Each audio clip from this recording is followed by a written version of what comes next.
नमस्कार विद्यार्थी मित्रांनो, स्पर्धानीती यूट्यूब चॅनल चालू घडामोडी सिरीज 2022च्या लेक्चर क्रमांक 13 मध्ये मी वैभव गुंजाळ आपलं मनपूर्वक स्वागत करतो.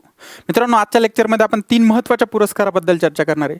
त्यामधला पहिला म्हणजे आंतरराष्ट्रीय बुकर पुरस्कार, दुसरा म्हणजे संसदरत्न पुरस्कार आणि तिसरा म्हणजे आंतरराष्ट्रीय दादासाहेब फाळके आंतरराष्ट्रीय चित्रपट महोत्सव पुरस्कार 2022. या 3 महत्त्वाच्या पुरस्काराबद्दल चर्चा करणार आहे. खूप महत्त्वाचे आहे, त्यामुळे सगळं लेक्चर व्यवस्थित बघा, सांगितलेल्या सगळ्या गोष्टी व्यवस्थित समजून घ्या, प्रश्न आला तर जाणार नाही. दुसरी एक गोष्ट मित्रांनो, या अगोदरचे सगळे लेक्चर मी टाकलेले यूट्यूबवर, जे नवीन असतील प्लीज त्यांनी बघून घ्या आणि अजून चॅनलला सबस्क्राईब केलं नसेल तर प्लीज सबस्क्राईब करून घ्या. चला तर मित्रांनो मग सुरू करूयात. बघा मित्रांनो, पहिला पुरस्कार आहे आपला आंतरराष्ट्रीय बुकर पुरस्कार 2022. व्यवस्थित लक्षात घ्या, मला असं पूर्ण विश्वास आहे की याच्यावर प्रश्न कोणत्या ना कोणत्या राज्यसेवा असेल किंवा पुढं कंबाईन असेल, गट ब गट क किंवा इतर कोणतीही घेतली जाणारी परीक्षा 2022 मध्ये होईल ना, त्याच्यावर एक प्रश्न 100% याच्यावर हमखास येईल. कोणत्या एक्झामला येईल सांगता येत नाही, पण एक प्रश्न याच्यावर येईल, त्यामुळे हा व्यवस्थित लक्षात घ्या. बघा मित्रांनो, आंतरराष्ट्रीय बुकर पुरस्कार 2022 याची सुरुवात झालेली 2005ला. कधी सुरुवात झालेली? 2005ला. हे 5 पण व्यवस्थित लक्षात ठेवा. बऱ्याच वेळेस काय, एकदा आयोगाने प्रश्न विचारला होता आणि 2004-05 मध्ये बऱ्याच मुलांना कन्फ्यूज झालं, पण 5 आयोगाने उत्तर दिलं होतं, त्याच्यामुळे 5 व्यवस्थित लक्षात आहे. कधी सुरुवात झाली? 2005ला. त्याच्यानंतर बघा मित्रांनो, हा कुणाकडून दिला जातो? बरोबर, आंतरराष्ट्रीय बुकर पुरस्कार नेमकं कुणाकडून दिला जातो? तर क्रँकस्टार्ट एक फाउंडेशन आहे, क्रँकस्टार्ट फाउंडेशन. या क्रँकस्टार्ट फाउंडेशनकडून आंतरराष्ट्रीय बुकर पुरस्कार, मी तुम्हाला सगळं एक्सप्लेन करतो कशासाठी दिला जातो वगैरे वगैरे, सगळ्या गोष्टी त्याच्याबद्दल सांगतो. आता फक्त जेवढं सांगतो तेवढं लक्षात घ्या. कुणाकडून दिला जातो? क्रँकस्टार्ट फाउंडेशन. हे नाव व्यवस्थित लक्षात ठेवा, क्रँकस्टार्ट फाउंडेशन कडून दिला जातो. मित्रांनो बघा, 1 जून 2019 पूर्वी मॅन ग्रुप कडून दिला जायचा. म्हणजे मॅन ग्रुप ही एक संघटना, या संघटनेकडून दिला जायचा. कधी? 1 जून 2019 पूर्वी. याचा अर्थ काय की 1 जून 2019 नंतर कुणाकडून दिला जातो तो? क्रँकस्टार्ट फाउंडेशन. म्हणजे 1 जून 2000 पूर्वी स्थापन झाल्यापासून 1 जून 2019 पर्यंत मॅन ग्रुप कडून दिला जायचा आणि 1 जून 2019 नंतर आता कुणाकडून दिला जातो? क्रँकस्टार्ट फाउंडेशन. हे 2 गोष्टी इथे या फरक समजून घ्या. आता बघा मित्रांनो, याचं जुनं नाव होतं, आता काय आंतरराष्ट्रीय बुकर पुरस्कार, international Booker prize 2022, international Booker prize असं याचं नाव आहे. पण याचं जुनं नाव काय होतं? Man Booker international prize. म्हणजे हा मॅन हा शब्द अगोदर लागलेला होता. का?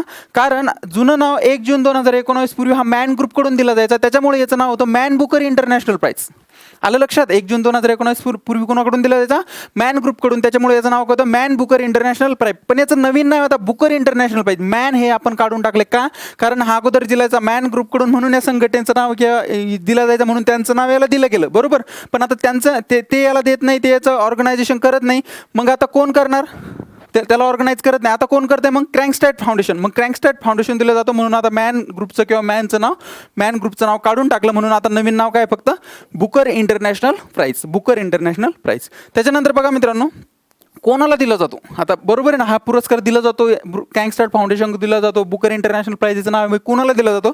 तर कोणत्याही राष्ट्रीयत्वाच्या लेखक किंवा लेखिकेस. म्हणजे कोणत्याही देश असेल तर त्या देशाचे कोणत्याही लेखक किंवा लेखिकेस, असं लेखक किंवा लेखिका असेल जी कोणत्याही देशाची आहे, कोणत्याही देशाचं नागरिकत्व किंवा राष्ट्रीयत्व आहे, त्याला प्रॉब्लेम नाही, त्या अशा लेखक किंवा लेखिकेस दिला जातो. अट आहे मित्रांनो, बघा पद्धत, कोणत्याही राष्ट्राच्या लेखक किंवा लेखिकेस दिला जातो, पण याला एक अट आहे. ती अट काय? इतर भाषेमध्ये लिहिलेल्या परंतु इंग्रजीमध्ये अनुवादित आणि UK आणि आयर्लंडमध्ये प्रकाशित झालेल्या पुस्तकांसाठीच दिला जातो. आता मी इथं फरक सांगतो. बघा मित्रांनो, त्यांनी काय सांगितलं? कुणाला दिला जातो? तर कोणत्याही राष्ट्रीयत्वाच्या लेखक किंवा लेखिकेस दिला जातो. बरं, पण त्यांनी अट काय सांगितलं की इंग्रजीपेक्षा इतर भाषामध्ये त्याचं मूळ त्याने लिहिलेलं पाहिजे, इतर भाषेमध्ये लिहिलेलं पाहिजे, आणि त्या इतर भाषेमध्ये लिहिलेलं असताना त्याचं इंग्लिशमध्ये ट्रान्सलेशन व्हायला पाहिजे किंवा इंग्लिशमध्ये भाषांतरित व्हायला पाहिजे. आलं लक्षात? आणि इंग्लिशमध्ये भाषांतरित होऊन ते UK म्हणजे काय? युनायटेड किंगडम आणि किंवा आयर्लंड ह्या 2 देशामध्ये प्रकाशित व्हायला पाहिजे. आलं लक्षात? कोणत्याही इतर भाषेमध्ये लिहिलेलं पाहिजे, इतर भाषेतून त्याचं इंग्लिशमध्ये ट्रान्सलेशन व्हायला पाहिजे, आणि इंग्लिशमधून ट्रान्सलेट किंवा भाषांतर झाल्यानंतर ती UK किंवा आयर्लंडमध्ये प्रकाशित झालेल्या पुस्तकांसाठीच फक्त दिला जातो. आला फरक लक्षात? मला असं वाटतं तुम्हाला फरक लक्षात आला असेल. त्याच्यानंतर बघायचं स्वरूप काय मित्रांनो, बघा 50,000 पाऊंड. 50,000 पाऊंड एवढं ते दिलं जातं, आणि लेखक आणि अनुवादकामध्ये समान विभागून दिला जातो. आता बघा मित्रांनो, आता यांची अट काय सांगितली की इतर भाषामध्ये लिहिलेलं पाहिजे. ओके, मग आता हा लिहिणारा कोण असेल? लेखक. आणि इंग्रजीमध्ये ट्रान्सलेट किंवा भाषांतरित झालेलं पाहिजे. मग भाषांतर करणारं कोणतरी असेल, मग तो असतो अनुवादक. ओके, मग आता ह्या दोघं पण असणार या पुरस्कारामध्ये. मग हा पुरस्कार जे 50,000 पाऊंड याचं स्वरूप आहे, तर हे दोघांमध्ये समान विभागून दिलं जातं. 25,000 पाऊंड असं समान विभागून लेखक आणि अनुवादकामध्ये समान विभागून दिलं जातं. आलं लक्षात? एकदा फास्टमध्ये सांगतो. बघा मित्रांनो, आंतरराष्ट्रीय बुकर पुरस्काराची सुरुवात 2005 साली झाली. क्लॅक्सटार्स फाउंडेशन यांच्याकडून हा पुरस्कार दिला जातो. याच्या अगोदर तो मॅन ग्रुपकडून दिला जायचा. याचं जुनं नाव मॅन ग्रुप इंटरनॅशनल प्राईज असं होतं, पण मॅन ग्रुपने आता त्याचं हे काढून घेतलं, त्याच्यामुळे आता मॅन हे नाव काढून घेतलं ना, आता फक्त बुकर इंटरनॅशनल प्राईज असंच याचं नाव आहे. कोणत्याही राष्ट्रीयत्वाच्या लेखक किंवा लेखिकेस हा पुरस्कार दिला जातो. फक्त एक अट आहे की हा पुरस्कार इतर भाषेमध्ये लिहिलेल्या पुस्तकास आणि इंग्लिशमध्ये ट्रान्सलेट झालेलं पाहिजे आणि UK किंवा आयर्लंडमध्ये ते प्रकाशित झालेलं पाहिजे, अशा पुस्तकांसाठीच तो दिला जातो. स्वरूप हे 50,000 पाऊंड आणि हे 50,000 जे पाऊंड हे लेखक आणि अनुवादक म्हणजे लिहिणारा आणि त्याचं ट्रान्सलेट करणारा इंग्लिशमध्ये या दोघांमध्ये समान प्रकारे विभागून दिलं जातं. आलं लक्षात? चालायचं पुढं. ओके. आता बघा मित्रांनो, दरवर्षी हा पुरस्कार कसा दिला जातो? दरवर्षी दिला जातो. आणि इथे एक फरक लक्षात घ्या, 2016 पूर्वी हा दर 2 वर्षांनी दिला जायचा. म्हणजे बघा 2005ला स्थापन झालाय मान्य, ओके. 2005 ते 2016 पर्यंत हा दर 2 वर्षांनी दिला जायचा. कधी? दर 2 वर्ष. म्हणजे सध्या कसा दिला जातो? सध्या दरवर्षी दिला जातो. कधी दिला जातो? दरवर्षी. 2016 पूर्वी, 2005 ते 2016 दर 2 वर्षांनी दिला जायचा. हा फरक इथे लक्षात घ्या. त्याच्यानंतर बघा मित्रांनो, याचे पहिले विजेते म्हणजे 2005ला हा सुरुवात झाला, त्याचे पहिले विजेते इस्माईल कादारे हे अल्बानिया या देशाचे. कोणते? अल्बानिया या देशाचे इस्माईल कादारे हे पहिले याचे विजेते. कोणते? आंतरराष्ट्रीय बुकर पुरस्काराचे पहिले विजेते कोण आहे? इस्माईल कादारे, अल्बानिया देशाचे, 2005. आता 2022चे विजेते, हे नाव व्यवस्थित असं लक्षात ठेवा. हे नाव आणि अजून मी त्याचे सांगतो बाकीच्या छोट्या गोष्टी, तर ह्या व्यवस्थित लक्षात ठेवा. याच्यावरच प्रश्न येणार, कारण हे खूप युनिक झालेलं आहे आता आपल्यासाठी, भारतासाठी. त्याच्यामुळे ह्या गोष्टी व्यवस्थित लक्षात ठेवा. 2022चे विजेते गीतांजली श्री या उत्तर प्रदेशच्या लेखिका एक गाझीपूर जिल्ह्यातल्या. तर या पहिल्या आणि एकमेव भारतीय, म्हणजे आत्तापर्यंत आंतरराष्ट्रीय बुकर पुरस्कार कोणत्याहीच भारतीयांना मिळाले नाही. पहिल्या आणि एकमेव भारतीय कोण? गीतांजली श्री, उत्तर प्रदेशच्या गाझीपूर जिल्ह्यामधल्या गीतांजली श्री पहिल्या आणि एकमेव भारतीय ज्यांना आता 2022चा बुकर पुरस्कार मिळाला ना. हा पुरस्कार मिळवणाऱ्या त्या पहिल्या आणि एकमेव भारतीय आहे. आता बघा मित्रांनो, यांचं पुस्तक आहे रेत समाधी. आता ऑबियस बुकर पुरस्कार मिळतो याचा अर्थ हे पुस्तक कोणत्या तरी इतर भाषेमध्ये लिहिलेलं असेल आणि मग त्याचं इंग्लिशमध्ये ट्रान्सलेशन झालेलं असेल. तर रेत समाधी हिंदीमधून लिहिलेली त्यांनी एक कादंबरी. कोणती? रेत समाधी. आणि याचं अनुवाद डेझी रॉकवेल या अमेरिकन लेखिकेने केलेलं इंग्लिशमध्ये. कोणी? Daisy Rockwell. हे पण नाव व्यवस्थित लक्षात द्या. अनुवादक कोण आहे? Daisy Rockwell. आणि रेत समाधी याचं कोणत्या भाषेत लिहिलेलं आहे? हिंदी. कोणी? गीतांजली श्री. आणि एक नाव मी अनुवाद काय केला किंवा रेत समाधी याचं इंग्लिशमध्ये अनुवाद काय केला हे मुद्दाम मी इथे लिहिलेलं नाही. आता मी ते इथे याच्यासाठी लिहितोय की तुमच्या त्या व्यवस्थित लक्षात राहील. Tomb of sand. Tomb of Sand हे नाव व्यवस्थित लक्षात द्यावं. बघा मित्रांनो, परत सांगतो, रेत समाधी या हिंदी पुस्तकाचं या पुस्तकाचं अमेरिकन लेखिका डेझी रॉकवेल यांनी कशासाठी काय भाषांतरित केलं? तर टॉम्ब ऑफ सँड म्हणून त्याला ट्रान्सलेट केलं आणि तेव्हाच त्याला आंतरराष्ट्रीय बुकर पुरस्कार भेटला. खालीलपैकी कोणत्या पुरस्काराला आंतरराष्ट्रीय बुकर पुरस्कार 2022 मिळाला? तर पहिलंच ऑप्शन असेल टॉम्ब ऑफ सँड, किंवा वेगवेगळे ऑप्शन असतील, त्यात एक ऑप्शन असेल कोणतं? Tomb of Sand. आणि कोणत्या पुस्तकाचं भाषांतर झालेलं? कारण बुकर पुरस्कार मिळाला म्हणजे ते इतर भाषेतून इंग्लिशमध्ये ट्रान्सलेट व्हायला पाहिजे. Yes or no? येस. मग टॉम्ब ऑफ सँड याचं भाषांतर कशात झाले? रेत समाधी या हिंदी पुस्तकाचं भाषांतर कशात झालेलं आहे? Tomb of Sand. आणि त्याचं मूळ लेखक कोण आहे? गीतांजली श्री. आणि भाषांतर कोणी केलं? Daisy Rockwell. या कुठलच्या? American. Tomb of sand, tomb of sand, tomb of sand. लक्षात ठेवा व्यवस्थित. आलं लक्षात? त्याच्यानंतर बघा मित्रांनो, या पुस्तकाचा संदर्भ म्हणजे या पुस्तकात नेमका असं काय दिलेलं आहे? तर पतीच्या मृत्यूनंतर खोल नैराश्याचा अनुभव घेणाऱ्या महिलेची कहाणी. म्हणजे एक महिला आहे, तिची पतीच्या मृत्यूनंतर ती खूप डिप्रेशनमध्ये किंवा नैराश्यात गेली आणि तिचा तो अनुभव सगळा या रेत समाधी या पुस्तकात रेखाटलेला आहे. आणि याचं सेम ट्रान्सलेशन डेझी रॉकवेल यांनी टॉम्ब ऑफ सँड या पुस्तकात केलं आणि त्यालाच आता 2022चा आंतरराष्ट्रीय बुकर पुरस्कार मिळाला. Got it? आलं लक्षात? चालायचं पुढं. ओके. आता बघा मित्रांनो, हा पुरस्कार मिळवणारे आणि मूळ भारतीय भाषेत लिहिलेले पहिले पुस्तक, मी तुम्हाला सांगितलं होतं एकमेव भारतीय, याचा अर्थ हा पुरस्कार मिळवणारे आणि मूळ भारतीय भाषेत लिहिलं अजून कोणतंच पुस्तक नव्हतं त्याला आंतरराष्ट्रीय पुरस्कार मिळाला. ते कोणतं आहे? रेत समाधी. ओके. आणि त्याचं भाषांतर काय? Tomb of Sand. तुम्ही नोट्स वाचताना बी हे नाव शोधताल, तुम्ही म्हणताल सर हे दिलं नाही तुम्ही, तर मी त्याच्यामुळे सांगतो तुम्हाला नोट्समध्ये काही प्रॉब्लेम वाटत असेल PDF मध्ये तर लेक्चरमध्ये येऊन बघत चला. तर हे टॉम्ब ऑफ सँड हे नाव व्यवस्थित लक्षात ठेवा. रिवाईजच्या वेळेस ज्यावेळेस तुम्ही PDF रिवाईज करताल त्यावेळेस पण हे नाव तिथं लक्षात ठेवायचं. कोणतं? Tomb of Sand. ओके. त्याच्यानंतर बघा हा पुरस्कार मिळवणार हे झालं. त्याच्यानंतर बघा 2021 म्हणजे आता हा 2022चा आंतरराष्ट्रीय बुकर पुरस्कार आहे आपला. तर 2021चा डेव्हिड डिओफ हा हे मूळ फ्रेंच लेखक आहे. तर यांच्या मॉस्कोकिस यांनी at Night All Blood Is black एवढंच लक्षात ठेवा. 2021चा कोणाला मिळालेला आहे? डेव्हिड डिओप, आणि त्याचे अनुवादक कोण होते? मोस्कोवाकिस. हे फ्रेंच लेखक आहे. डेव्हिड डिओप आणि मोस्कोवाकिस यांना समान विभागून हा मिळालेला आहे. त्याचं भाषांतरित केलं. पुस्तकाचं नाव काय होतं? At Night All Blood Is Black. At Night All Blood Is Black. आणि आता 2022चा कोणाचा रेत समाधी, त्याचं भाषांतरित काय? Tomb of Sand. कोणी केलं? Daisy Rockwell. आणि याची मूळ लेखिका गीतांजली श्री. इस्माईल काद्रे पहिले 2005ला अल्बानियाचे त्यांना पहिल्यांदा मिळालं. त्याच्यानंतर हा 2016 पूर्वी दर 2 वर्षांनी दिला जायचा, 2005 ते 16, पण 2016 नंतर हा दरवर्षी दिला जातो. 2021चा डेव्हिड डिओप हे मूळ लेखक आहे आणि मॉस्कोविस यांनी त्याचं भाषांतरित केलं. At Night All Blood Is black याच्यासाठी हा पुरस्कार 2021चा भेटला. आलं लक्षात? चालायचं पुढं. ओके. आता बघा मित्रांनो, पहिला पुरस्कार मला असं वाटतं तुम्हाला आंतरराष्ट्रीय बुकर पुरस्कार हा व्यवस्थित लक्षात आला असेल. आता आपण संसदरत्न पुरस्कार बघू. संसदरत्न पुरस्कार 2022. बघा मित्रांनो, कोणाकडून जाहीर होतो हा संसदरत्न पुरस्कार आहे? तो कोणाकडून जाहीर होतो? तो प्राईम पॉईंट फाउंडेशन नावाची एक संस्था आहे आणि ई मॅगझिन, यात ही चेन्नईचे दोन्ही पण, ई मॅगझिन चेन्नई आणि प्राईम पॉईंट फाउंडेशन यांच्याकडून हा पुरस्कार जाहीर होतो. कोणाकडून? प्राईम पॉईंट फाउंडेशन आणि ई मॅगझिन चेन्नई या दोघांकडून हा पुरस्कार जाहीर होतो. कोणता पुरस्कार? संसदरत्न पुरस्कार 2022 किंवा संसदरत्न पुरस्कार हा जाहीर होतो. कशासाठी जाहीर होतो? बघा मित्रांनो, खासदारांच्या संसदेमधील सर्वोत्तम कामगिरीसाठी. म्हणजे जे संसदेमध्ये जे खासदार असतात, लोकसभा असो, राज्यसभा असो, कोणतेही खासदार कोणताही असो, एक लोकसभेत असो किंवा राज्यसभेत असो, या खासदारांनी तिथं सर्वोत्तम कामगिरी करायला पाहिजे. म्हणजे सर्वोत्तम कामगिरी करणं म्हणजे काय? बिल मांडणं असेल, विधेयकं मांडणं असेल किंवा प्रश्न उपस्थित करणं असेल. म्हणजे संसदेमध्ये जास्तीत जास्त ॲक्टिव्ह खासदार कोणते, जे सामाजिक मुद्दे असतील, वेगवेगळे मुद्दे असतील, संसदेच्या कार्यप्रणालीमध्ये ॲक्टिव्ह असतात, अशा खासदारांना सर्वोत्तम खासदार अशा खासदारांची कामगिरी काढली जाते, त्याच्यातून सर्वोत्तम कामगिरी काढली जाते आणि त्याच्यानुसार असे खासदार निवडले जातात आणि त्यांना संसदरत्न पुरस्कार प्राईम पॉईंट फाउंडेशन आणि ई मॅगझिन चेन्नई यांच्याकडून दिला जातो. आलं लक्षात? ओके. आता बघा मित्रांनो, 2022ला 11 खासदारांना हा पुरस्कार जाहीर झाला. किती? 2022ला 11 खासदारांना हा पुरस्कार जाहीर झाला. हा आकडा व्यवस्थित लक्षात ठेवा, 11. त्यामध्ये लोकसभेतले 8 आहे. मी तुम्हाला सांगितलं लोकसभा असो, राज्यसभा असो, कोणताही खासदार पाहिजे फक्त. ओके. लोकसभेतले 8 आणि 3 आहे राज्यसभेतले. मग 8 आणि 3 किती झाले? 11 खासदारांना हा पुरस्कार जाहीर झाला. कोणता? संसदरत्न पुरस्कार 2022. आता बघा मित्रांनो, हे 11 आहे ना, 11 पैकी जे तर 4 महाराष्ट्रातले.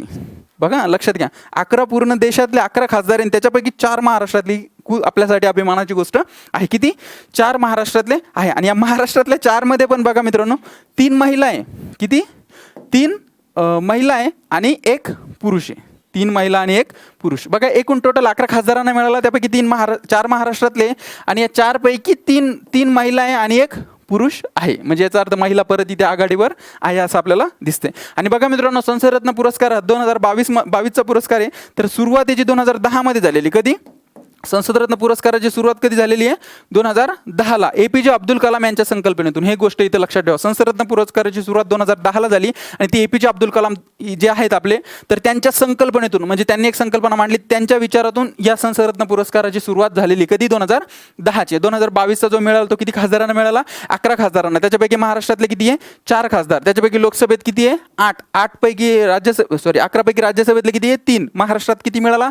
4 पैकी 3 महिला आणि 1 पुरुष. ही गोष्ट व्यवस्थित लक्षात ठेवा. सुरुवात 2010 APJ अब्दुल कलाम यांच्या संकल्पनेतून आणि प्राईम पॉईंट फाउंडेशन आणि ई मॅगझिन यांच्याकडून हा पुरस्कार दिला जातो. कशासाठी? संसदेतील खासदारांच्या सर्वोत्तम कामगिरीसाठी. आलं लक्षात? चालायचं पुढं. ओके. आता बघा मित्रांनो, याचे विजेते. ओके. आता विजेते मी सांगितलं तुम्हाला 11 खासदारांना मिळाला, तर 11 खासदाराचे नाव आपण असे, हे नाव व्यवस्थित लक्षात ठेवा. याच्यातून सब पुरस्कार वगैरे त्या गोष्टी लक्षात ठेवायची गरज नाही. हेच नाव व्यवस्थित लक्षात ठेवा. आलं तर हे नाव तुम्हाला विचारतील किंवा महाराष्ट्रातले काही विचारतील. त्याच्यामध्ये बघा मित्रांनो, पहिले सुप्रिया सुळे यांना सलग 7व्यांदा हा पुरस्कार मिळाला. कधी? सुप्रिया सुळे यांना संसदरत्न पुरस्कार सलग 7व्यांदा मिळालेला आहे. सुप्रिया सुळे त्या महाराष्ट्राचे आणि राष्ट्रवादी काँग्रेस हा त्यांचा पक्ष आपल्याला माहिती आहे. त्याच्यानंतर श्रीरंग बारणे हे पण महाराष्ट्राचे आणि शिवसेना हा त्यांचा पक्ष आहे. त्याच्यानंतर MK प्रेमचंद हे केरळचे क्रांतिकारी समाजवादी पक्ष हा त्यांचा पक्ष आहे. कोण? MK प्रेमचंद्रन. सुप्रिया सुळे महाराष्ट्र, श्रीरंग बारणे पण महाराष्ट्र, MK प्रेमचंद्रन केरळ क्रांतिकारी समाजवादी पक्ष. त्याच्यानंतर सौगत राय वेस्ट बेंगॉलचे तृणमूल काँग्रेस, वेस्ट बेंगॉल पश्चिम बंगाल तृणमूल काँग्रेस. कोण? सौगत राय. त्याच्यानंतर कुलदीप राय शर्मा हे अंदमान निकोबार बेटेमधले BJPचे खासदार आहे. कोण? कुलदीप राय शर्मा. त्याच्यानंतर विद्युत बरन महतो हे झारखंडचे BJPचे खासदार आहे. कोण? विद्युत चरण विद्युत बरन महतो हे झारखंडचे बीजेपीचे खासदार आहेत. त्याच्यानंतर हिना गावित या महाराष्ट्राच्या बीजेपीच्या खासदार आहेत. कोण? हिना गावित. आता बघा महाराष्ट्र सांगितले मी, सुप्रिया सुळे, श्रीरंग बारणे 2 इथे झाले. त्याच्यानंतर हिना गावित 3, आता अजून एक येईल पुढे. त्याच्यानंतर बघा सुधीर गुप्ता हे मध्य प्रदेशचे आणि हे बीजेपीचे खासदार आहे मध्य प्रदेशचे. MP म्हणजे काय? मध्य प्रदेश. सुधीर गुप्ता. त्याच्यानंतर अमर पटनाईक हे ओडिशाचे खासदार आहे. बिजू जनता दलाचे ओडिशाचे खासदार आहे. कोण? अमर पटनाईक. पक्ष कोणता त्यांचा? बिजू जनता दल. त्याच्यानंतर फौजिया खान ह्या महाराष्ट्राच्या राष्ट्रवादी काँग्रेसच्या राज्यसभेतील सदस्य राष्ट्रवादी काँग्रेसच्या. तर फौजिया खान म्हणजे आता झाले 4. आणि त्याच्यानंतर के रागेश हे निवृत्त खासदार आहे. तर केरळ मार्क्सवादी कम्युनिस्ट पार्टी, केरळचे मार्क्सवादी कम्युनिस्ट पार्टीचे खासदार कोण? के रागेश. बघा मित्रांनो, मी तुम्हाला सांगितलं 11 नावं हे एकदा व्यवस्थित रिवाइज करू आपण. सुप्रिया सुळे, श्रीरंग बारणे, MK प्रेमचंद्रन, सौगत राय, त्याच्यानंतर कुलदीप राय शर्मा, विद्युत बरन महतो, हिना गावित, सुधीर गुप्ता, त्याच्यानंतर अमर पटनाईक, फौजिया खान आणि के रागेश असे 11 नाव आहे. याच्यापैकी महाराष्ट्रातले किती आहे? 4. कोणते? सुप्रिया सुळे सलग 7व्यांदा, त्याच्यानंतर श्रीरंग बारणे, त्याच्यानंतर हिना गावित आणि फौजिया खान. याच्यापैकी 3 महिला आहे. कोण? सुप्रिया सुळे, हिना गावित आणि फौजिया खान. आणि एक पुरुष कोण? श्रीरंग बारणे. आलं लक्षात? चालायचं पुढं. ओके. आता बघा मित्रांनो, मला असं वाटतं तुम्हाला आंतरराष्ट्रीय बुकर पुरस्कार आणि संसदरत्न पुरस्कार ह्या 2 पुरस्कार व्यवस्थित लक्षात आले असतील. परत रिवाइज करायची गरज नाही असं मला वाटतं. आता आपण दादासाहेब फाळके आंतरराष्ट्रीय महोत्सव पुरस्कार 2022 महोत्सव पुरस्कार 16 2022 लक्षात घेऊ. आता बघा मित्रांनो, आता बऱ्याच मुलांना कन्फ्युजन, मी तर सांगतो तुमच्या 50% मुलांना नाही गोष्टच माहीत नसेल जी मी आता तुम्हाला सांगणार आहे. ती म्हणजे बघा मित्रांनो, दादासाहेब फाळके शॉर्टमधले राष्ट्रीय पुरस्कार आणि दुसरा दादासाहेब फाळके आंतरराष्ट्रीय पुरस्कार 16 किंवा पुरस्कार, एवढंच लक्षात. दादासाहेब फाळके आंतरराष्ट्रीय आणि दादासाहेब फाळके राष्ट्रीय पुरस्कार. तर हे 2 पुरस्कार वेगवेगळे आहेत. आलं लक्षात? हे 2 पुरस्कार वेगळे, राष्ट्रीय पुरस्कार आणि दादासाहेब फाळके आंतरराष्ट्रीय पुरस्कार. मी सांगतो तुम्हाला, पण हे 2 पुरस्कार वेगळे आहे. आपण इथं कोणता बघणार आहे? दादासाहेब फाळके आंतरराष्ट्रीय चित्रपट महोत्सव पुरस्कार. आंतरराष्ट्रीय म्हणजे हा बघणार आहे आपण इथं. हा बघणार आहे का? नाही. आता बघा मित्रांनो, यांच्यात दोघातला मधले एक साधारण फरक सांगतो. बघा मित्रांनो, हा दादासाहेब फाळके आंतरराष्ट्रीय पुरस्कार मी तोंडी सांगतो, लक्षात घ्या म्हणजे तुमच्या लक्षात येईल व्यवस्थित. मी सांगितलेल्या गोष्टी जरी तुम्ही ऐकल्या व्यवस्थित तरी तुम्हाला दोघांमधला फरक येईल. मी लिहित नाही. बघा मित्रांनो, दादासाहेब फाळके आंतरराष्ट्रीय पुरस्कार हा भारत सरकारच्या माहिती आणि प्रसारण मंत्रालयाकडून दिला जातो. बघा, दादासाहेब फाळके राष्ट्रीय पुरस्कार हा भारत सरकारकडून दिला जातो. भारत सरकारच्या माहिती आणि प्रसारण मंत्रालयाकडून दिला जातो. आणि दादासाहेब फाळके आंतरराष्ट्रीय पुरस्कार हा एक फाउंडेशन कडून किंवा एक ट्रस्ट कडून दिला जातो. म्हणजे हा सरकारकडून दिला जातो का? नाही, आंतरराष्ट्रीय पुरस्कार. आणि हा राष्ट्रीय पुरस्कार भारत सरकारकडून दिला जातो. दुसरी एक गोष्ट याच्यात लक्षात घ्या, हा पुरस्कार विशिष्ट अशा व्यक्तींना दिला जातो. कोणता? दादासाहेब फाळके राष्ट्रीय पुरस्कार. आणि हा सर्वोत्तमातले सर्वोत्तम चित्रपट असेल, सर्वोत्तम अभिनेत्री असेल, म्हणजे वर्षातले जे असतील ते सर्वोत्तम, तर अशा हा याला दिला जातो. दुसरी एक गोष्ट मित्रांनो याची लक्षात घ्या, याची जी सुरुवात 1969 झालेली. कोणती? दादासाहेब फाळके राष्ट्रीय पुरस्काराची सुरुवात कधी झाली? 1969. आणि याची सुरुवात झालेली 2012 पासून सुरुवात झालेली आहे. त्याच्यानंतर बघा मित्रांनो, याचे जे करंट दिलेलं आहे हा 2021 मध्ये दिलेला आहे रजनीकांतला. कोण? रजनीकांत. कितवा? हा 51वा दिलेला 2021 मध्ये. रजनीकांत यांना 51वा पुरस्कार दिलेला आहे. आणि याच्या अगोदर 2020 मध्ये जो 50वा पुरस्कार दिला तर तो दिलेला आहे अमिताभ बच्चन यांना. ओके, अमिताभ बच्चन यांना. म्हणजे आता करंटली दादासाहेब फाळके राष्ट्रीय पुरस्कार 51 2021 ला कोणाला मिळालेला? रजनीकांतला. आणि 2020 मध्ये जो 50वा मिळाला तो कोणाला मिळाला होता? अमिताभ बच्चन. ह्या 2 गोष्टी इथं लक्षात ठेवा. आणि दादासाहेब फाळके आंतरराष्ट्रीय पुरस्कार आता आपण 2022चा बघणार आहे. आता बघा मित्रांनो, हा जवळपास दादासाहेब फाळके आंतरराष्ट्रीय पुरस्कार हा 12वा पुरस्कार. कितवा? 12वा. म्हणजे 2012 पासून याची एक सुरुवात झाली अप्रॉक्सिमेटली 12, आणि हा 2022चा कितवा आहे? 12वा. एवढं लक्षात ठेवा फक्त. ओके, आलं लक्षात? दादासाहेब फाळके आंतरराष्ट्रीय पुरस्कार आणि दादासाहेब फाळके राष्ट्रीय पुरस्कार याच्यातला फरक लक्षात मला आला असेल. हा फरक व्यवस्थित लक्षात घ्या, कारण बऱ्याच मुलांना आता म्हणजे बरेच मुलं असे एक जणांनी मला विचारतात, दादासाहेब फाळके हा तर एक विशिष्ट व्यक्तींना दिला जातो, हा कसं काय इतकं वेगळं दिलं ह्या वर्षी? तर त्यांना अगोदर फरक माहिती नव्हता. तर त्यांना सांगितलं की हे दादासाहेब फाळके राष्ट्रीय पुरस्कार वेगळा असतो आणि आंतरराष्ट्रीय पुरस्कार वेगळा असतो. आणि तुम्हाला पण मला असं वाटतं ते कन्फ्युजन असेल म्हणून मी ह्या गोष्टी इथे क्लिअर केल्या. तर बघा मित्रांनो, आता आपण बघूया दादासाहेब फाळके आंतरराष्ट्रीय चित्रपट महोत्सव पुरस्कार 16 2022 कधी, कुठे आणि कितवा? 20 फेब्रुवारी 2022 हा सोहळा कुठे पार पडला? कधी पार पडला? 20 फेब्रुवारी 2022. कुठे पार पडला? मुंबईला. कितवा होता? 12वा. ह्या गोष्टी इथं लक्षात ठेवा. 20 फेब्रुवारी 2022 मुंबई 12वा. त्याच्यानंतर या वर्षी सोहळ्यासोबत आझादी का अमृत महोत्सव, म्हणजे आपल्या स्वातंत्र्याला जे 75 वर्ष आता पूर्ण झाली आहे, त्या आझादी का अमृत महोत्सव देखील 20 फेब्रुवारी 2022ला त्या सोहळ्यामध्ये पार पाडला गेलेला आहे किंवा त्यांनी साजरा केलेला आहे. कधी? 20 फेब्रुवारी 2022ला हा जो सोहळा होता, या सोहळ्यामध्येच आझादी का अमृत महोत्सव देखील साजरा झालेला आहे. ही गोष्ट इथे लक्षात ठेवा. त्याच्यानंतर कशासाठी दिला जातो? बरोबर, हा चित्रपट हा दादासाहेब फाळके आंतरराष्ट्रीय चित्रपट जो पुरस्कार आहे तो कशासाठी दिला जातो? तर भारतीय चित्रपट आणि दूरचित्रवाणी क्षेत्रातील, म्हणजे टेलिव्हिजन आपण म्हणतो ना, दूरचित्रवाणी म्हणजे काय? टेलिव्हिजन. भारतीय चित्रपट आणि दूरचित्रवाणी क्षेत्रातील तंत्रज्ञ आणि कलाकारांना त्यांच्या सर्वोत्तम कामगिरीसाठी, म्हणजे सरळ सरळ सांगू तुम्हाला लगेच लक्षात यायला, भारतीय चित्रपट क्षेत्र आहे आणि जे टेलिव्हिजन किंवा दूरचित्रवाणी क्षेत्र आहे, तर यांच्या तंत्रज्ञ आणि कलाकारांना, म्हणजे असं लक्षात घ्या की जे पडद्यामागचे पण भूमिकेत जे काम करतात हे चित्रपट टेलिव्हिजनच्या कामासाठी, आणि जे पडद्यावर कलाकार म्हणून भूमिका करतात अशा सगळ्यांना हा पुरस्कार दिला जातो. साध्या सरळ सोप्या भाषेत सांगायचं झालं तर. आलं लक्षात कशासाठी दिला जातो तर? ओके. त्याच्यानंतर बघा 2022 चित्रपटातील, आता हे लक्षात घ्या व्यवस्थित. आता हा बघा, मी तुम्हाला एकच सांगितलं की हा जो आंतरराष्ट्रीय दादासाहेब फाळके पुरस्कार आहे, तर हा वेगवेगळ्या क्षेत्रात वेगवेगळ्या श्रेणींसाठी दिला जातो. सर्वोत्कृष्ट अभिनेता असेल, अभिनेत्री असेल, त्याच्यानंतर सर्वोत्तम कामगिरी असेल, अशा वेगवेगळ्या याच्यासाठी दिला जातो. आणि हा चित्रपट क्षेत्रातील विशिष्ट योगदानासाठी एक स्पेशल व्यक्तीला दिला जातो. तर बघा मित्रांनो, 2022च्या चित्रपटातील उत्कृष्ट योगदानाकरता ज्येष्ठ अभिनेत्री आशा पारेख, हे नाव व्यवस्थित लक्षात ठेवा. ज्येष्ठ अभिनेत्री कोण? आशा पारेख यांना सन्मानित करण्यात आले. कोण? आशा पारेख. आणि कशासाठी? चित्रपटातील उत्कृष्ट योगदानाकरता. मला असं वाटतं तुमच्या हे लक्षात आलं असेल, परत रिवाईज करायची गरज नाही. चालायचं पुढं. ओके. आता बघा मित्रांनो, या ठळक पुरस्कार विजेते, मी आता सांगितलं तुम्हाला वेगवेगळ्या श्रेणीमध्ये हा पुरस्कार दिला जातो. तर बघा मित्रांनो, ठळक पुरस्कार विजेते फिल्म ऑफ द इयर पुरस्कार पुष्पा द राईज. आता या मूवीबद्दल मी जास्त काही सांगण्याची गरज नाही, तुम्हाला लिंक लागली असेल. पुष्पा खूप गाजलेला मूवी आहे. आणि फिल्म ऑफ द इयर पुरस्कार म्हणजे वर्षातला सगळ्यात जास्त भारी किंवा गाजलेला किंवा फिल्म ऑफ द इयर पुरस्कार म्हणून पुष्पा द राईट्स हा या पुरस्काराला मिळाला. त्याच्यानंतर सर्वोत्कृष्ट चित्रपट पुरस्कार हा कोण? शेरशाह. हे नाव व्यवस्थित पाठ करा. आता व्यवस्थित सांगतो मी, लक्ष द्या, तुमच्या लक्षात राहील. आणि नंतर एकदा रिवाईज केलं तर सगळ्या गोष्टी व्यवस्थित लक्षात राहतील. सर्वोत्तम चित्रपट पुरस्कार कोणता? शेरशाह. आणि फिल्म ऑफ द इयर पुरस्कार कोणता? Pushpa the rise. ओके. त्याच्यानंतर आता हे महत्त्वाचे निवडले मी, अजून पण वेगवेगळ्या श्रेणी आहेत पण हे एक्झाम पॉईंट ऑफ व्ह्यू जे आहेत ते महत्त्वाचे निवडले. सर्वोत्कृष्ट अभिनेत्याचा पुरस्कार मिळाला रणवीर सिंग यांना. 83 जो पिक्चर आला त्यांचा आता, तर 83 या मूवीसाठी सर्वोत्कृष्ट अभिनेता म्हणून त्यांना निवडलं गेलं आणि त्यांना आंतरराष्ट्रीय दादासाहेब फाळके जो पुरस्कार आहे तो दिला गेला 2022. कोण? रणवीर सिंह. ओके. त्याच्यानंतर सर्वोत्कृष्ट अभिनेत्री कृती सेनन, या मिमी या चित्रपटातली जी अभिनेत्री होती कृती सेनन, तर यांना सर्वोत्कृष्ट अभिनेत्याचा आंतरराष्ट्रीय दादासाहेब फाळके पुरस्कार दिला गेला. आलं लक्षात? ओके. त्याच्यानंतर बघा सर्वोत्कृष्ट लघुपट पॉली. कोणता?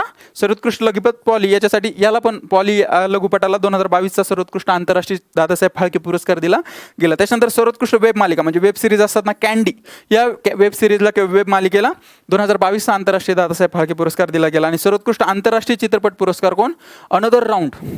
सर्वोत्कृष्ट आंतरराष्ट्रीय चित्रपट म्हणून हा पुरस्कार दादासाहेब फाळके पुरस्कार आंतरराष्ट्रीय पुरस्कार 2022 दिला गेला. कोणता मूवी तो? Another round. एकदा फास्टमध्ये रिवाईज करतो. फिल्म ऑफ द इयर पुरस्कार कोणता? Pushpa the rise. त्याच्यानंतर सर्वोत्कृष्ट चित्रपट पुरस्कार शेरशाह. सर्वोत्कृष्ट अभिनेता पुरस्कार रणवीर सिंग. कोणता मूवी? 83. सर्वोत्कृष्ट अभिनेत्री कृती सेनन. कोणता मूवी? मिमी. त्याच्यानंतर सर्वोत्कृष्ट लघुपट पॉली. सर्वोत्कृष्ट वेब मालिका किंवा वेब सिरीज कॅन्डी. आणि आंतरराष्ट्रीय चित्रपट पुरस्कार किंवा सर्वोत्कृष्ट आंतरराष्ट्रीय चित्रपट म्हणून दादासाहेब फाळके आंतरराष्ट्रीय चित्रपट पुरस्कार 2022 अनदर राऊंड. आलं लक्षात? चालायचं पुढं. ओके. आता बघा मित्रांनो, प्रश्न मला असं वाटतं तुम्हाला तिन्ही पुरस्कार मी एक्झाम पॉईंट ऑफ व्ह्यू अतिशय व्यवस्थित सांगितलेले आहे. मला असं वाटतं तुमच्या सगळ्या गोष्टी व्यवस्थित लक्षात आल्या असतील. त्याच्यावर संभाव्य प्रश्न कशा प्रकारचे विचारले जाऊ शकतात हे आपण बघूयात. बघा मित्रांनो, संभाव्य प्रश्न क्रमांक 1, बरोबर विधाने ओळखा. कसे ओळखायचे? बरोबर. बघा मित्रांनो, 2022चा आंतरराष्ट्रीय बुकर पुरस्कार. ओके. 2022चा आंतरराष्ट्रीय बुकर टूम ऑफ सँड. हे सँड हे लक्षात नाही ठेवलं तर टूम ऑफ सँड हे नाव व्यवस्थित लक्षात ठेवा. परत इथे लिहितो टूम किंवा टॉम्बा, काही पण आलं तर काही प्रॉब्लेम नाही. टूम ऑफ सँड हे नाव व्यवस्थित लक्षात ठेवा. रेत समाधीचं हे मी सांगितलं ना तुम्हाला, गीतांजली श्री यांचं जे अमेरिकन लेखिकेने याचं भाषांतरित केलेलं आहे. कशात? टूम ऑफ सँड किंवा टूम ऑफ सँड या पुस्तकाला मिळाला. काही डाऊट? बरोबर. या पुस्तकाच्या मूळ लेखिका भारतीय आहेत. कोण आहे? भारतीय कोण? गीतांजली श्री हे नाव व्यवस्थित लक्षात ठेवा. त्याच्यानंतर बघा रेत समाधी या पुस्तकाचं टूम ऑफ सँड असं अनुवाद डेझी रॉकवेल या अमेरिकन लेखिकेने केलेला आहे. मी तुम्हाला खूप वेळा सांगितलं काय नाव? डेझी रॉकवेल या कुठलच्या आहे, अमेरिकेचा. ओके.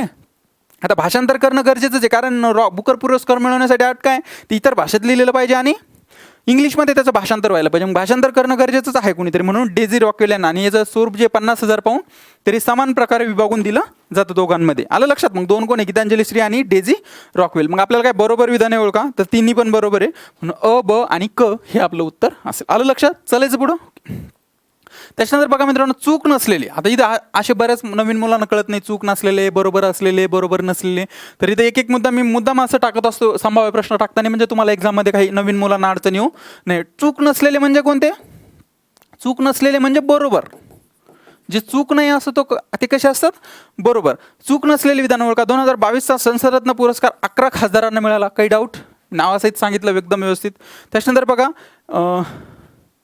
ह्या 11मध्ये म्हणजे यापैकी महाराष्ट्रातील 4 खासदार आहे, बरोबर आहे. मी तुम्हाला सांगितलं 4, याच्यापैकी 3 महिला आहे आणि एक कोण आहे, एक कोण आहे, पुरुष आहे. कोण कोण आहे महिला, सुप्रिया सुळे, त्याच्यानंतर हिना गावित, सुप्रिया सुळे, हिना गावित आणि फौजिया खान, हे 3 महिला आहे. आणि एक पुरुष कोण आहे, श्रीरंग बारणे, शिवसेनेचे. आलं लक्षात. ही 4 खासदारांना महाराष्ट्रातील मिळाला. म्हणजे चूक नसलेले बरोबर ओळखायचे, म्हणजे अ आणि ब. आलं लक्षात. चालायचं पुढं. ओके. आता बघा मित्रांनो, संभाव्य प्रश्न क्रमांक 3, चूक नसलेले म्हणजे परत कोणते, बरोबर. कोणते, बरोबर विधाने ओळखायचे. चित्रपटातील उत्कृष्ट योगदानाकरता 2022चा दादासाहेब फाळके पुरस्कार कोणाला प्रदान करण्यात, उत्कृष्ट योगदानाकरता 2022चा दादासाहेब फाळके पुरस्कार कोणाला प्रदान करण्यात आला, रणवीर सिंग का, नाही. याला तर उत्कृष्ट याच्यासाठी कशासाठी मिळाला, हा कशासाठी मिळाला, सर्वोत्कृष्ट अभिनेता म्हणून 83 मूवीमधला अभिनेता. आपल्याला इथं काय विचारलं, चित्रपटातील उत्कृष्ट योगदान. ओके. त्याच्यानंतर रणवीर कपूर, नाही, काही संबंध नाही. कृती सनन ही उत्कृष्ट अभिनेत्री मी चित्रपटातली, हिला त्याच्यासाठी मिळाला. पण उत्कृष्ट योगदानाकरता मिळाला का, कोणाला मिळाला, आशा पारेख. हे नाव व्यवस्थित लक्षात ठेवा. कोणतं, आशा पारेख, हे नाव व्यवस्थित लक्षात ठेवा. कशासाठी, चित्रपटातील उत्कृष्ट योगदाना करता. आलं लक्षात. बघा मित्रांनो, संभाव्य प्रश्न क्रमांक 4, बरोबर नसलेले. आता बरोबर नसलेले म्हणजे कोणते, चूक ओळखायचे. ओके. जे बरोबर नाही असे ते काय असतात, चूक. आंतरराष्ट्रीय बुकर पुरस्काराची सुरुवात 2005ला झाली. काही डाऊट, 2005ला झाली. 2016 पर्यंत तो दर 2 वर्षांनी दिला जायचा. 2016 नंतर एक दरवर्षी दिला जातो. हे मी तुम्हाला सांगितलं सगळं व्यवस्थित. ओके. आणि दर 2 वर्षांनी हा पुरस्कार देण्यात येतो. आता इथं व्यवस्थित लक्षात घ्या, मी तुम्हाला आता सांगितलं होतं की दरवर्षी, कधीपासून, 2016 पासून, 2005 ते 2016 दर 2 वर्षांनी दिला जायचा. पण 2016 पासून कसा दिला जातो, दरवर्षी. मग आता दर 2 वर्ष आहे का, नाही, हा दर वर्षांनी दिला जातो. त्याच्यामुळे हे चूक आहे, हे बरोबर आहे. आपल्याला बरोबर नसलेली म्हणजे चूक ओळखायची होती, म्हणजे फक्त ब जे ऑप्शन आहे तर ते आपलं फक्त चूक असेल. म्हणजे उत्तर काय असेल आपलं, फक्त ब. आलं लक्षात. मी तुम्हाला सांगितलं बुकर पुरस्कार, तुम्हाला सगळ्या गोष्टी मी अगोदर सांगितलेल्या आहे, परत सांगायची गरज नाही असं मला वाटतंय. परत एकदा आपल्या PDF मधून रिवाईज करत चला. त्या टेलिग्राम चॅनलवर आपण PDF टाकत असतो, तिथं जॉईन नसेल केलं तर जॉईन करून घ्या. तुम्हाला अजून भरपूर त्या गोष्टी तिथे मिळत राहील. हेच नाही तर वेगवेगळे विषय, आता जसे हळूहळू आपले सगळे विषय चालू होतील तर त्या विषयाच्या सगळ्या PDF नोट्स असतील किंवा वेगवेगळी माहिती असेल, जसं जसं तुम्ही त्याच्यावर जाताल तसं मी तिथं सगळ्या गोष्टी टाकत राहील.